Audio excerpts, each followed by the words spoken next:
اے عزیمت کے راہی کہاں چل دیے، چھوڑی عظمت بھری داستاں چل دیے۔ بسم اللہ الرحمن الرحیم، الحمد للہ رب العالمین، والصلاة والسلام على سید المرسلین وخاتم النبیین محمد وآلہ واصحابہ اجمعین، اما بعد فاعوذ باللہ من الشیطان الرجیم۔ ومن يتق الله يجعل له مخرجا ويرزقه من حيث لا يحتسب ومن يتوكل على الله فهو حسبه صدق الله العظیم۔ معزز سامعین، ہم آج آپ کے سامنے تقوی کے متعلق کچھ گفت و شنید انشاءاللہ کریں گے۔ سب سے پہلے ہم نے جو خطبے میں آیت پڑھی ہے، اللہ تبارک و تعالیٰ اس میں اہل ایمان بندوں سے ارشاد فرماتے ہیں، جو بھی بندہ ہو یا بندی ہو اللہ سے ڈرتا ہے یا ڈرتی ہے، وہ اس کے لیے چھٹکارے کا راستہ نکال دیتا ہے اور اس کو ایسی جگہ سے روزی پہنچاتا ہے جہاں سے اس کو خیال بھی نہ ہو، اور جو کوئی اللہ پر بھروسہ رکھے تو وہ اس کو کافی ہے۔ اللہ تبارک و تعالیٰ اس کے تمام امور میں، تمام کاموں میں آسانیاں پیدا فرما دیں گے، تمام کام آسانی سے، سہولت سے، بغیر پریشانی اور بغیر تکلیف کے حل ہو جائیں گے، یہ اللہ نے فرمایا۔ تقوی کا جو تعلق ہے وہ قلب و دماغ سے ہے، اعمال و اخلاق سے ہے، کردار و کیریکٹر سے ہے۔ محض ظاہری بناوٹ اور خدائی نعمتوں سے بیزاری کا نام تقوی نہیں ہے۔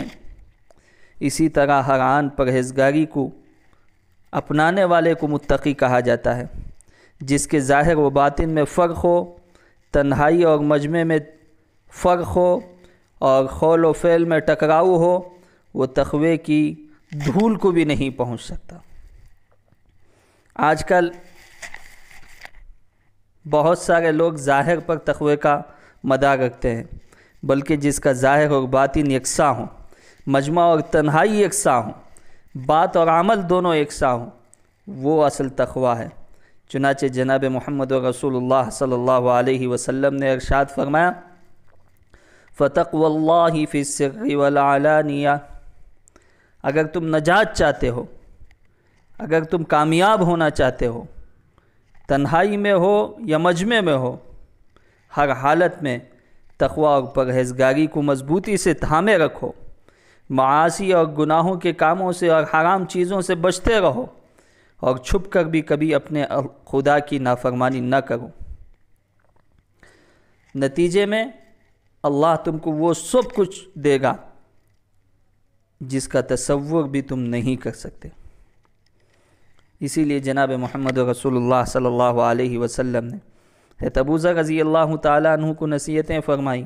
اس میں سے پہلی نصیحت آپ نے فرمائی، اوصیک بتقوی اللہ فإنہ ازین لامرک کلہ۔ اے ابو ذر، میں تم کو تقوی اختیار کرنے کی تاکید کرتا ہوں، یعنی خوف خدا جس کے زندگی میں ہوگا، اللہ کا ڈر، اللہ کا استحضاء جس کے زندگی میں ہوگا، وہ کامیابی کی کلید ہے، کنجی ہے۔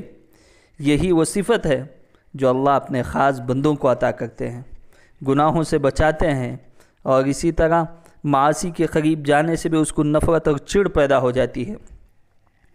تقوی وہ ہے جو اچھے کاموں پر انسان کو ابھارتا ہے اور انسان کو شرافت اور آدمیت سے مالا مال کرتا ہے۔ آپ نے آگے ارشاد فرمایا، یعنی تقوی اور پرہیزگاری کی برکت سے تمہارے تمام کام حسن و خوبی کے ساتھ انجام پاتے رہیں گے۔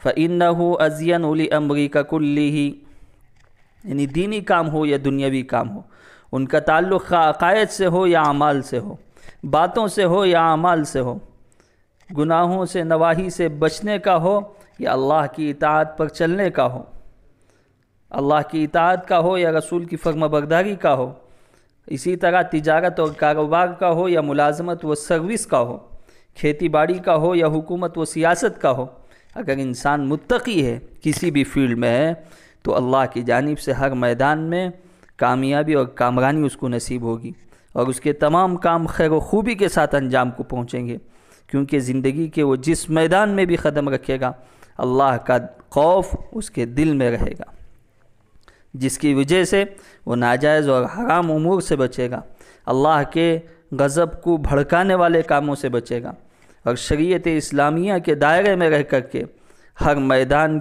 کو کامیاب کرنے کی کوشش کرے گا۔ نتیجے کے طور پر اللہ کی مدد اس کے شامل حال ہوگی اور راستے کی رکاوٹیں دور ہوتی چلے جائیں گی۔ تو اس وجہ سے بزرگان محترم اور معزز سامعین، ہمیشہ ہر حال میں چاہے کوئی ہو یا نہ ہو، اللہ کا خوف، اللہ کا ڈر ہمارے دلوں میں ہونا چاہیے۔ یہ تمام چیزوں کی اور تمام ہی اچھائیوں کی اور تمام ہی بری باتوں سے رکنے کی جڑ ہے۔ جس کے زندگی میں تقویٰ ہوگا وہ کامیاب ہوگا۔ اللہ تعالیٰ سے دعا ہے کہ اللہ تبارک و تعالیٰ ہم تمام کو تقویٰ و طہارت والی زندگی نصیب فرمائے، اللہ کا خوف، اس کی خشیت، اس کا استحضار ہمیشہ نصیب فرمائے۔ آمین۔ وآخر دعوانا ان الحمد للہ رب العالمین۔